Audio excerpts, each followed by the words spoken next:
Hello and welcome into the Take the North podcast presented by Odyssey. I am Adam Studzinski. I produce this podcast. I'm filling in tonight for Mark Grote. I'm alongside Dan Wiederer, our other co-host of The Athletic, and we're coming to you after the Bears took down the Cowboys at Soldier Field in Week 3 to move to 1-2 on the season, 31-14, the final score. And Dan, thank God we got a win. I think everyone needed this collective exhale of a win for the Bears as they move forward into the next week of the season. Yeah, I feel like today was a relieving victory for the Bears. It was a refreshing victory for everyone that was here in attendance at Soldier Field, and it gives them a chance to just kind of reset with some positive vibes going around. The quarterback, Caleb Williams, played very well today, matches a career high with 4 touchdown passes. The defense comes up with 4 takeaways. There's a lot of things within this performance today that are encouraging. You do acknowledge that it's the Dallas Cowboys who clearly have their own issues, both on defense and then obviously offensively with CeeDee Lamb leaving the game very early on and really not factoring in this game at all. But it's a take care of business moment for the Bears, and for a team on the rise or a team that's hoping to be on the rise, you need to meet these moments, and the Bears did today. And as you said, they get a chance to take an exhale and walk into Week 4 with a little bit more positivity surrounding the activity. Thankfully, every conversation that's going to happen over the next week is going to be with a positive vibe behind it. And you said, there is a little bit of context here. CeeDee Lamb left really early in the game with an ankle injury. So I felt after that happened that that was at that point, the Bears needed to win the game. Because that he's the Cowboys' best player. Maybe you can go back and forth if it's him or Dak, but he's one of the best players on the Cowboys. And without him in the game, it's a really different offense. And it felt like the Bears, I don't know if this was their game plan going in, but it felt like the rest of the day after that, Dennis Allen was just like, hey, don't give up the big play. Keep everything in front of you. Make them work. And the Cowboys did run for a good amount of yards in this game, but the Bears obviously got a good lead, forced the Cowboys to be one-dimensional, and the game was over from there. Yeah, Javonte Williams, as you mentioned, averaged 7.6 yards per carry. So they had a lot of difficulty slowing him down. Jake Ferguson was Dak Prescott's favorite target today. 13 catches on 14 targets. That's a pretty productive day for the tight end. But all in all, I really felt like this day was jump-started by the Tyreek Stevenson takeaway along the Bears sideline in the first quarter. A huge play and a really athletic play by Tyreek Stevenson, who's taken his fair share of arrows over the last couple of years. To come up with a big play in that moment was special. And then the Bears obviously capitalize. They get going offensively, and you have back-to-back throws from Caleb Williams that wind up in the end zone. There's a 35-yarder to Rome Odunze, which we can talk about a little more. And then obviously I think the play that I wrote about and the play that really had everyone talking was the flea flicker from Caleb to DeAndre Swift, back to Caleb to Luther Burden, 65 yards. And one of those just fun moments for Soldier Field to celebrate. It got the Bears out to a double-digit lead. And even though the Cowboys came back and ultimately were able to tie the game, it just felt like that was a moment for this team to get themselves unlocked a little bit. Yeah. We'll go ahead. Since you brought it up, Dan, we'll go ahead and talk about that flea flicker. That was amazing. And it looked like for a moment it was going to be disastrous as you have the handoff to DeAndre Swift, who kind of lobs the lateral back to Caleb Williams, and it just kind of barely got there, and the pocket's starting to collapse. And I will say, like, a lot of credit to the Bears offensive line and everyone who held up for a solid 4 seconds. Sure. I would say, and allowed Caleb to rip a throw, which was noted by Next Gen Stats, 62.1 air yards on that throw, the longest air yard completion in the NFL this season. So an incredible throw through the air, flat-footed, and all around an incredible play that looked like for a moment it was going to be disastrous and turned into, as we talk about here, a 2-score game. So some cool locker room insight on that play. First, Okay. Caleb Williams saying that from the week of practice, he underthrew that play to Luther Burden multiple times and essentially told Luther Burden, hey, I'm not going to underthrow you in the game, so just keep running. Don't change the way Right. you're running your route here, and I'll get it there. And you mentioned 62.1 yards in the air and on the money in stride to Luther Burden, who got behind Malik Hooker on that play. DeAndre Swift actually is disrupted a little bit by some penetration from Mozzie Smith against Joe Thuney. And so his return pitch to Caleb Williams, he said he confessed. He said that was high as shit, and it was high as shit for sure. And Caleb Williams had to catch it quickly and then launch it, and he launches that pass on the money, and Luther Burden gets his first touchdown. It's the longest pass of Caleb Williams' 20-start career. It contributes to a day, again, where he matches his career high in touchdown passes. It's his best passer rating of his career at 142.6. His previous career high for passer rating was a 126.2 against the Panthers. Coincidentally, Studs, that was the Bears' last home victory 350 days ago in this building. And so, right. Oh my God. those moments jar you where you're like, my God, it's been 350 days since I sat down here at Soldier Field for a post-game pod that had a win behind it. And so some good vibes there, right? And so like you have this kind of tale of two things here, where you get the one play touchdown drive with the flea flicker touchdown to Luther Burden, and then the game clinching touchdown comes at the end of a 19 play 76-yard drive that basically took the entire third quarter and ends with Caleb Williams on 4th and goal from the 4 with a Ben Johnson gamble paying off, with Caleb able to extend a play, find DJ Moore in the back of the end zone, and just a lot of feel good vibes, I think, for everybody. First time in Caleb Williams' career, Adam, that the Bears did not allow a sack. So that's a step in the right. That was huge. And he had a lot of time to throw all day. It never really felt like, maybe one or two times he was kind of in danger, but for the most part, the offensive line was really good. And I think that was not surprising, because the Dallas Cowboys have like the Bears coming into this game, struggled to get pressure on the quarterback. They could really use a guy like Micah Parsons, but that's neither here nor there. And the fact that Caleb didn't take a single sack, he was in rhythm most of the day. There's a couple things that I think you could say, a couple throws that he would like back that he could have made. So he wasn't perfect, but you mentioned the passer rating, the 4 touchdowns, no turnovers for the Bears in general today. No, so that's, and I think he did a really good job overall. Obviously, the throw to Luther Burden is a special throw. That's a special throw.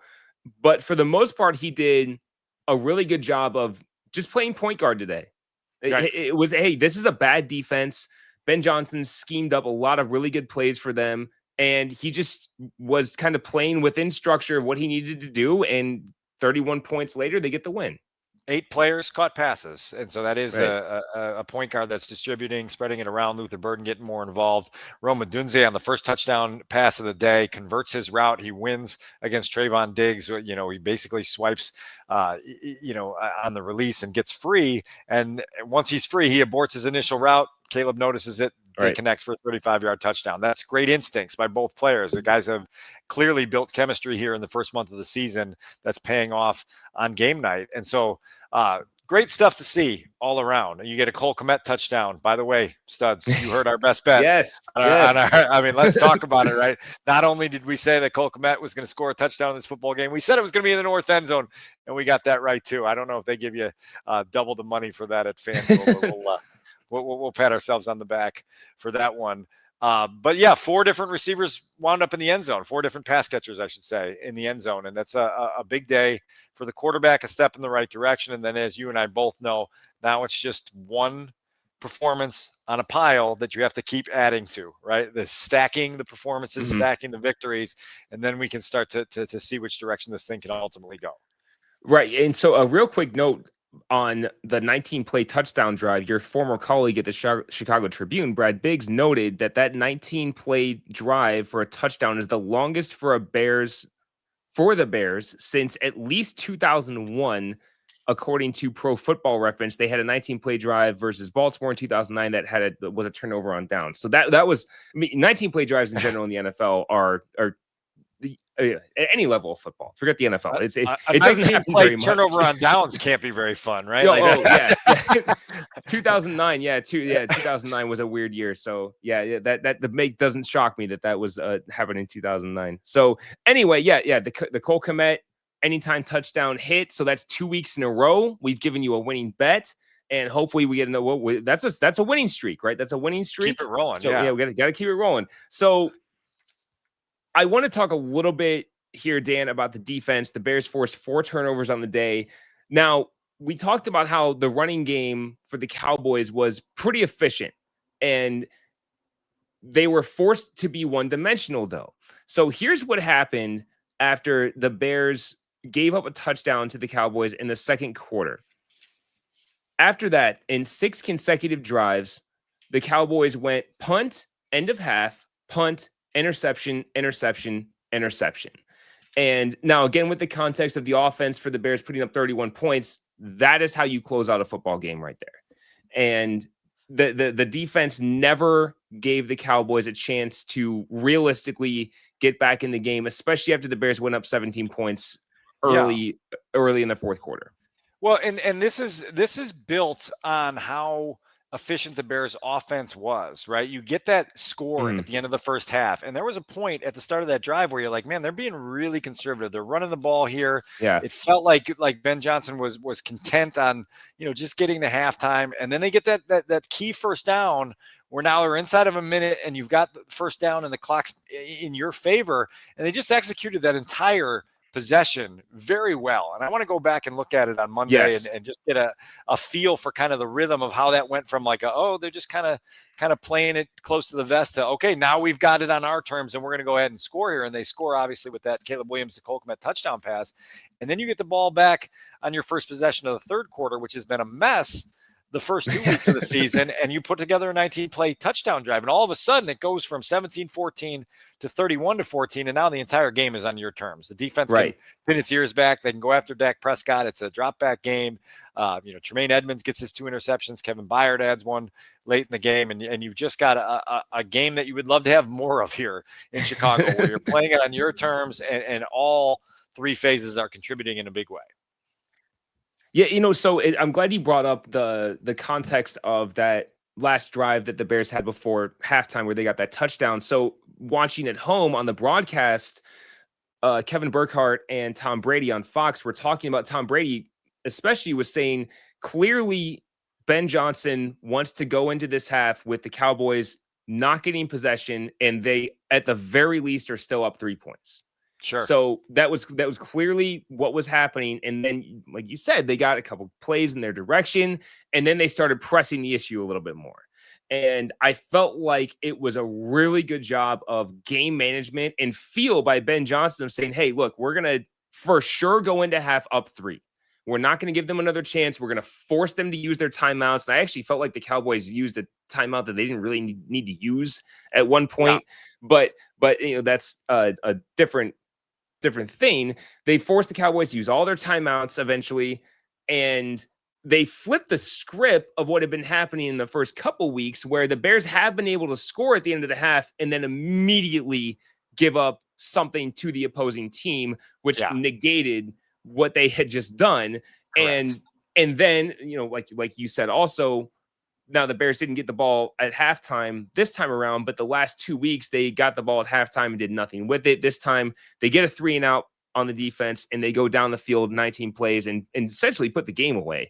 And also within that 19-play drive, at one point, 11 consecutive runs, which I believe it was at least 11 consecutive runs. Yeah, and it was. So a lot of good. I know I just said a lot there, Dan, for you to react to, but a lot of good packed into the end of the second quarter and the entire third quarter, really, because of how long that one 19-play drive was. Yeah, and you got to finish. And one of the things that was really fun about that 19-play drive is you get this weird Kyle Monangai run where he's trying to make something happen, and he tries to make too much happen, and he goes backwards. And it's a big loss in that situation, right, where you lose 8 yards, and now it's like, oh, boy, now we got to claw out of this hole. And to their credit, they clawed out of the hole, and they got a little completion to Luther Burden, who had some run after catch there and positioned them for that 4th and goal from the 4. And then Ben Johnson, being Ben Johnson, decides to be ultra aggressive. And I love it, because if you're going to create this identity early, you can't waver from it. And it's got to be who you are, and you've got to trust the guys you got. And they did, and they went right after it. And then Caleb Williams made a play. Right. And that's what a number 1 overall pick is supposed to do. Put the ball in your hands in game defining moments and go find something. And he found something. Yeah. He found DJ Moore. He scores a touchdown. It's a big play there. It was also Caleb Williams' 4th touchdown pass of the game, Studs. And what did that mean? It meant that over in Lincoln Park, the Wiener Circle, the famed hot dog stand over there on Clark Street, had promised on social media earlier this week that they would give away free hot dogs on Tuesday if Caleb Williams threw for 4 touchdown passes. Caleb Williams to DJ Moore is the 4th touchdown pass of the day, which made it my obligation to ask around a little bit about anybody in the Bears locker room who knew about the Wiener Circle. I asked Roma Dunze, I said, "You ever heard of the Wiener Circle?" He looked at me with a side eye and was like, he said, "The Wiener Circle?" I said, no, the Wiener Circle. I said, "They're giving away hot dogs." He said, "Y'all going to go get yourself a glizzy?" Like, everybody go get a glizzy. And then Caleb acknowledged as well at his post-game press conference. It's a very strange question to ask in a post-game press conference. "Caleb, have you ever heard of the Wiener Circle?" And he said, "No, but I've heard about this promotion. Congrats to everybody." So good on the quarterback for cashing in that meal ticket. Yeah, outside with not knowing what the Wiener Circle is, because it's such a specific Chicago thing. If you don't know what it is, asking someone that without them knowing is extremely. What the hell are you talking about? I said to Caleb in the postgame, I said, "Just stick with me on this one, because I know this question is going to be a little odd out of the gates." But hey, we got there. We got an answer. Yeah, I'm really curious to see how Wiener Circle follows through with that. I mean, is this going to be like 1 hot dog per person? Is it going to be? Obviously, they're not going to give away free hot dogs the entire day, right? So, and they did. I believe I saw a tweet from them that they enlisted the help of Vienna beef. Like, hey, we're going to need more hot dogs. So I imagine they get all their hot dogs from Vienna, but that's pretty fun. I'm really curious to see how they follow through with that. Yeah, because I know they will, because they wouldn't. I'd be stunned. I would be stunned if they don't follow through. Yeah, I mean, it would be terrible PR if they reneged on this, right? Like, it would be a bad deal. But look, like this is what we've been missing, Studs. This is what we've been missing when a team loses, 12 of 13 games, and you don't get the fun of being able to ask about the Wiener Circle. You don't get the fun of walking around a locker room and getting 4 different guys to tell you about the touchdown they scored, and so it was much needed for this team to be able to have this type of performance today. And again, look, like, next week's a winnable game in Las Vegas. Yeah, you come back off the bye, and you've got Washington. You've got a really bad New Orleans team coming to Soldier Field. Ooh, they're terrible now. And so you got a little chance here. You got a little window of opportunity to kind of to create your own relevance again. And hopefully the Bears seize on the momentum that they created today, and that they continue to build on it. I'm sure Ben Johnson. It was very interesting because you watch the social media feed of the Bears and you see the post-game celebration in the Bears locker room. Stark contrast to the Ben Johnson that went to the podium. I was still in the locker room when he did his 5-minute post-game press conference, but he didn't seem like a real happy camper in the 5-minute post-game press conference he had. And it was very interesting to kind of see that contrast. But I think Ben probably left Soldier Field tonight very ecstatic, very relieved to have that first win under his belt, and with an understanding that, this team does have an opportunity to create some relevance for itself. And you just got to be very, very clean. And we talked about some of the clean things they did today. No sacks, no pre-snap penalties today for the offense. Oh, yes. They did have a couple penalties, but nothing before the snap. And so those are the things that start to create a little bit of success, is when you don't hurt yourself in the ways that the Bears have been hurting themselves. Yeah. And thank you for bringing that up, Dan. Not a single pre-snap penalty in this game for the Bears, which has been plaguing them in the first 2 games. It really felt like in the first 2 games, it didn't feel as if they were, I guess I would say, outmanned by the opposing defense. Like, they could move the ball on the opposing defenses in the first 2 games, but they kept shooting themselves in the foot with those pre-snap penalties, or, some penalties during the game. So yeah, I think that them not having a single pre-snap penalty is a really, really positive sign. As and Ben Johnson mentioned during his post-game press conference that Caleb has been getting more clean with his play calls, and obviously that has been leading to everything pre-snap being much smoother, and that really showed today with the 31 points they put up. Yeah, it's a big deal. And so Matt Eberflus's return to Chicago went just like a lot of Matt Eberflus's days in Soldier Field went, with a loss for him that doesn't feel real good. I would, for those of you watching on YouTube today, you can see that it's late night here at Soldier Field, so much so that they shut off all the lights in the suites. I'm currently using my iPhone to create a little bit of light on me, which means I can't get into my 3-word review bookmark and read some of the responses we have. If you've got a few studs, throw them at us. I'm also, for those watching, I'm looking down the way here because the press box two suites over is starting to get closed up, and I'm going to have to get there and get my stuff out of here within about 5 minutes. Otherwise, I'm going to be sleeping in Soldier Field until I can get my laptop back. But I'm imagining we got some good submissions. I was unable to get that posted early enough. I just missed it at the final gun. And so fire away if you got some good 3-word reviews flowing in. Okay, so we do have a few. So we have a couple from Dion Miller. I don't know if Dion knows that you're allowed to only submit one. So I'm gonna commit, or I guess that's never a rule that we've established. So, but Dion said giant step forward, and then had another one that said show me more. Okay, I like that. I like that. That's 2 different messages, but they're both important. And then Craig Marr said a perfect day. I'm guessing that's probably in reference to the Packers losing earlier today. And much needed improvement from Barbara Helm. This is a good one. Not that one. Playing the hits, and then hits is in all capital. Oh, I like that. There we go. Yeah, that's a good one. All throws lead to Rome. 0 timeouts used, which I actually didn't realize. Did they not use a single timeout? How about that? Here we go. A couple more here. Free hot dogs. That's what I was going to go with myself. Free hot dogs was the one I wanted. And then we'll go with one more here. Flea flicker fun from all throws lead to some alliteration. Yeah, I like that one. Fun. So yeah, a lot of there's a 104 responses so far. So there's a lot more if people want to go into your mentions there and check them out. Yeah, that's bad on me for not getting that done at the usual time there at the final gun. So that's my apologies. But that's thanks fine. For everybody for participating. And look, like this is needed again for the Bears. I think it's gonna lighten the mood a little bit at Haugh Hall, and I can tell you that this past week it was not light around there. And so hopefully the Bears feel this a little bit, and they can take that exhale, as you said at the start, and just use that to kind of feel a little bit more relaxed as they approach their growth process. Right. And so yeah, as we look ahead, you said a few minutes earlier, a winnable game next week against the Raiders, then the bye week. The Commanders, I would guess that Jaden Daniels is back by then, but he didn't play this week and he's got a knee injury. So you'll kind of see what happens there. And then the Saints have been horrible this year. So, you don't want to fall into a trap there, but they're not a good football team. So there's at least 2 winnable games, very winnable games on the schedule. And then who knows what's going on with Jaden Daniels and the Commanders in a couple weeks. So a